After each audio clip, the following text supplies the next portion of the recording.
Welcome to the Halftime Podcast, a 15-minute show where two panellists with opposing views must discuss why theirs is the best, and you get to decide the winner. Hello, I'm Danny Cook, and welcome back to another episode of the Halftime Podcast.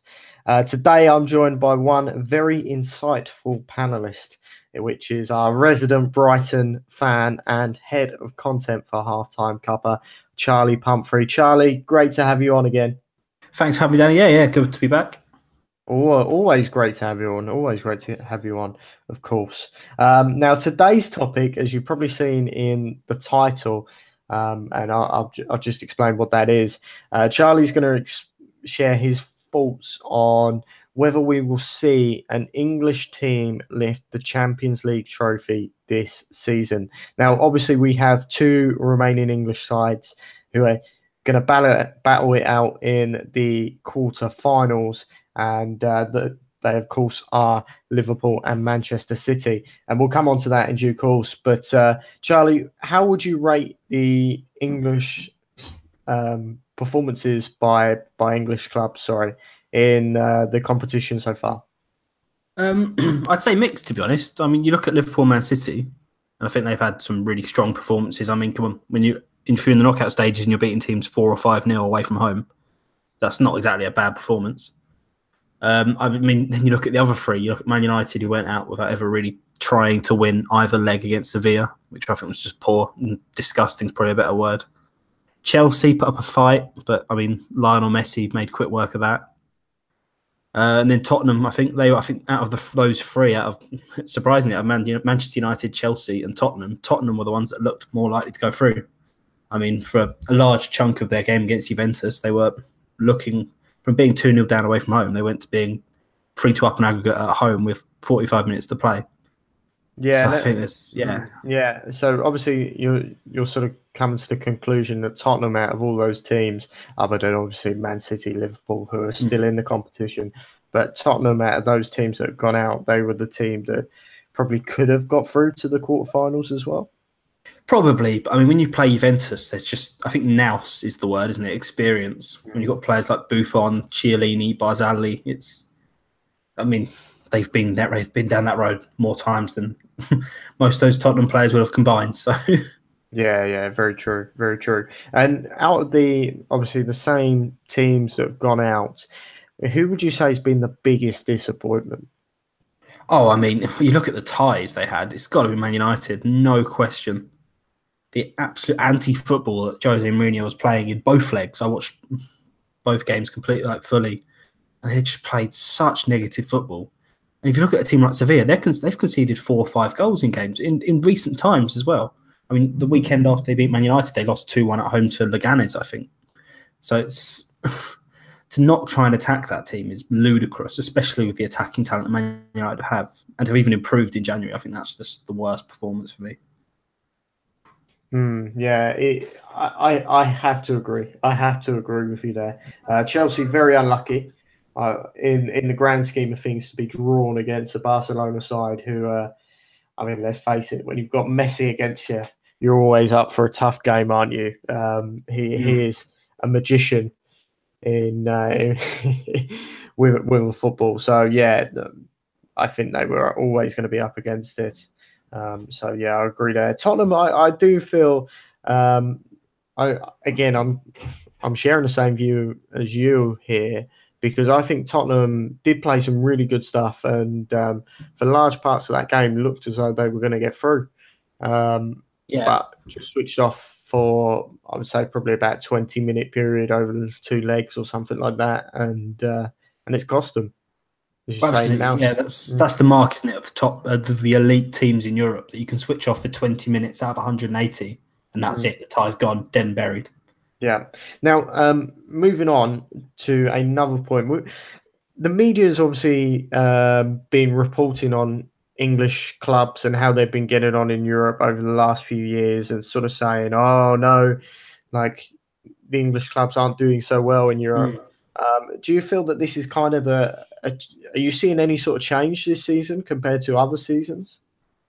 I mean, well, the fact we had 5 teams, it fills you with hope, doesn't it? I think out of those teams, they've all got out of the group stage, which I think is really positive. I mean, some of them had more difficult groups than others. I think Man United had quite a self-explanatory group. I think Tottenham were the ones to get out of that group stage. I think was the real big show of dominance from the English league. I mean, they beat Dortmund at home, they beat Real Madrid at home. I think that quality there, I think just couple that with experience. I think that's the thing with the English teams at the moment. I think a lot of their issues are that they aren't like Barcelona, Bayern Munich, Juventus. They have players that have been down that road so many times before. Having that experience to go again, I think is something that's really important. And I just don't think the English teams have that. And I think that is what separates them. I suppose the question is, how would you install that? I mean, I wouldn't expect an answer from you, Charlie. To be honest, I think the simple answer to that is to go out, is to lose to the teams that have that experience. Yeah, I think it's a case of even for managers as well. I think for Pochettino, I think he learned an awful lot about his Tottenham team in those 2 legs. Well, keep going on about Tottenham. No, that's true. They do say that you learn more from a defeat, obviously, than what you do from a victory. So, I mean, whether he has actually picked anything up from that, we'll see in seasons to come, I suppose. But yeah, I can see that point. I don't know. With Tottenham,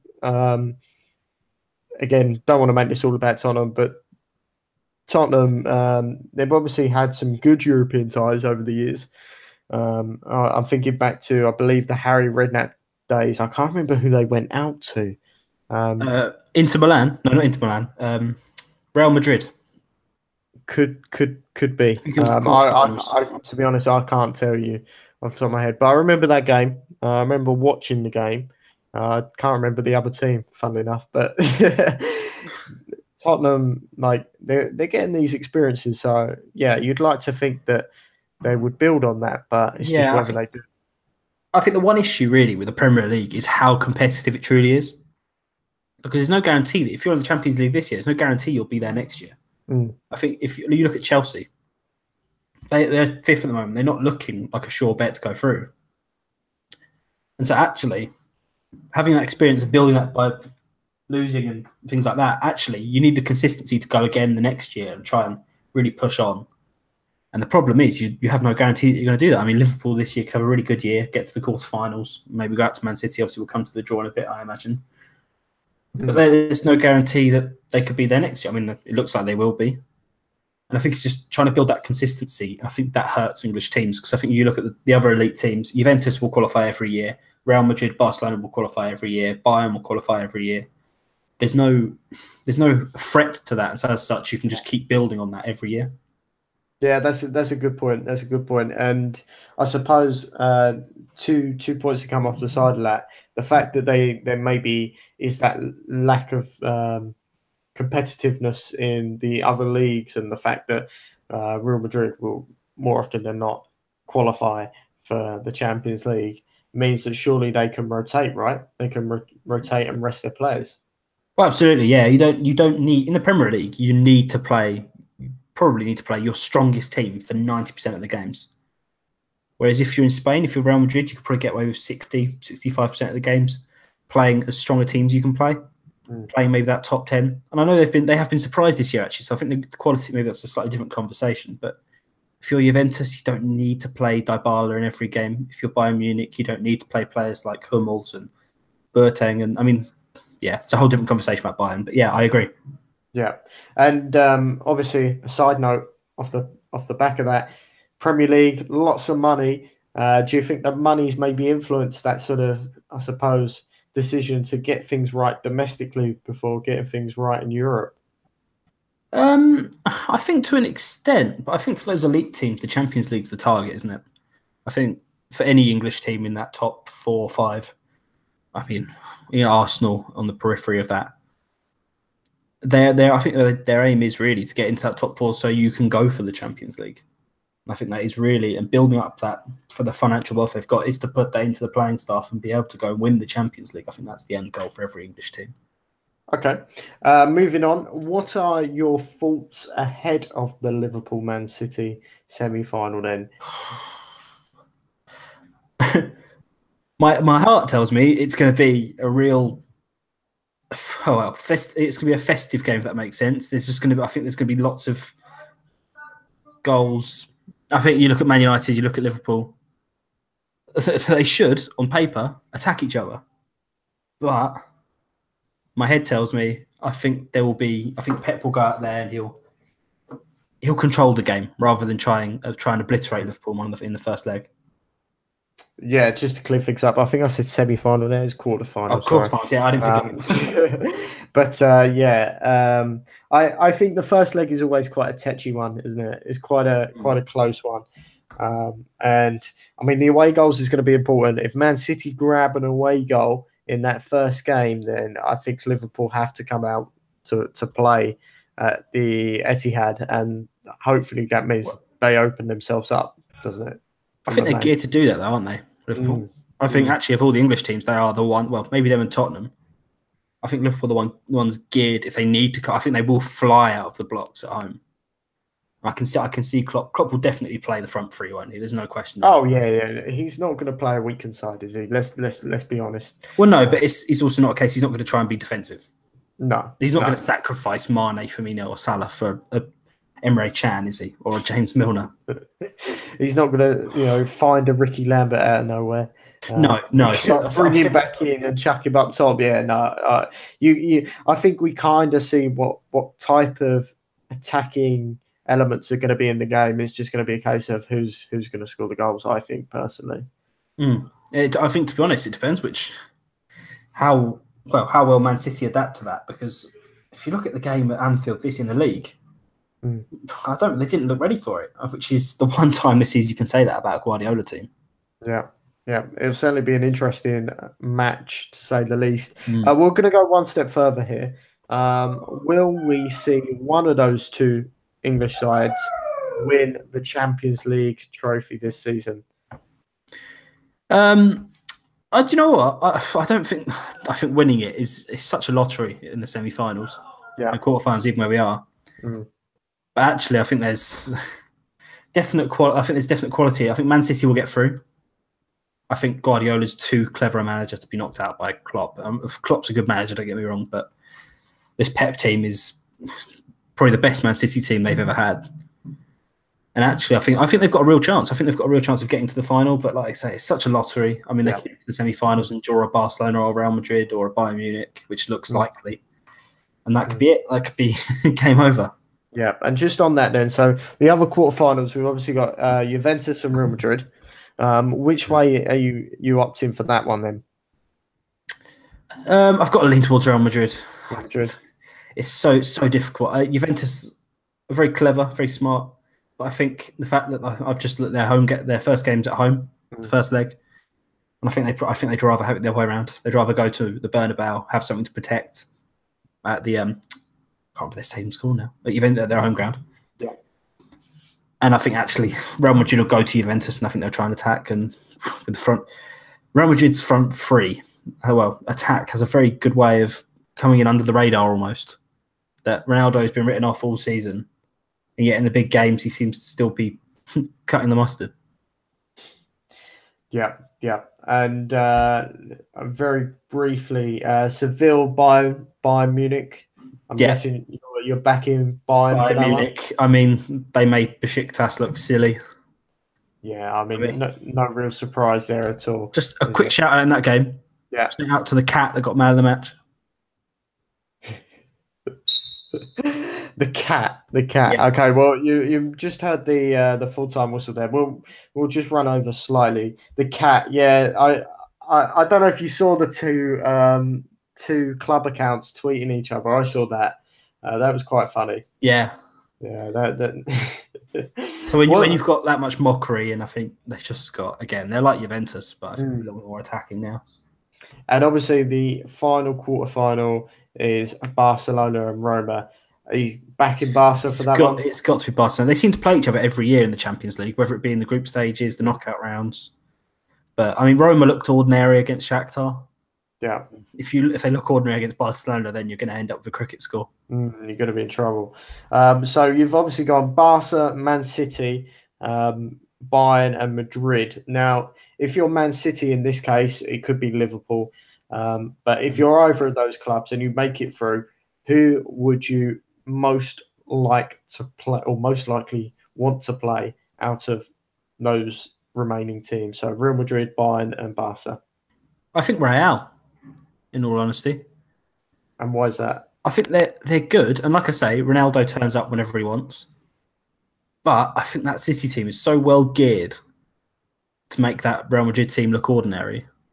I think if they get Barcelona, I think Barcelona will just play their own game and play them off the pitch. And I think Bayern Munich's enough once marginal. But Real Madrid, I think City could make them look very ordinary. And obviously, key thing to keep in mind, do you think they'd prefer a home leg first or an away leg? What would you, if you was a manager of Man City or Liverpool, what would you prefer? Away first, definitely. I think it's Sir Alex Ferguson always used to say that he'd much rather play away first, go there, get something, like I said earlier, bring back home and protect for the second leg. I know you run the risk of away goals, but I think if you go to the Bernabeu, if you go to the Bernabeu and win, it's very unlikely, but then it just gives you a real chance and real hope to come home in front of your own fans and get the tie done. Either way, look, if Man City or Liverpool want to go on to win this, they've got to beat these teams, haven't they? So it's all hypothetical, but they've got to win the game. So there we go. Either way. You've heard the full-time whistle. Let us know your thoughts in the comment section below. If you think we will see an English team lift the Champions League trophy this season. Be sure to check out the various pieces of content we have across our site, as well as our football predictor at halftimecuppa.com. A large portion of that content is by Charlie Pumfrey himself, so please go and check that out for his sake. Some fantastic stuff on there. Thank you. Do you want to just plug your series once again? On the site at the moment, I've still got the alternate history series going on. So recently it was a piece about Wimbledon moving to Dublin in the 1990s. A little bit hipster, but yeah, try to keep it mainstream. Such a hipster. Love it. Before we wrap up, of course, Charlie, how can we follow you on social media? You can find me on Twitter at Charlie Pumfrey, tweeting usually about Brighton. Excellent. On the same platform at Danny Cook 1996, if you wish to follow. Thanks again to today's panelist, and I would say a halftime podcast legend by now, Charlie Pumfrey. Thank you very much for today. No problem. Thank you very much. No problem. I've been your host, Danny Cook, and you've been listening to the Halftime Podcast.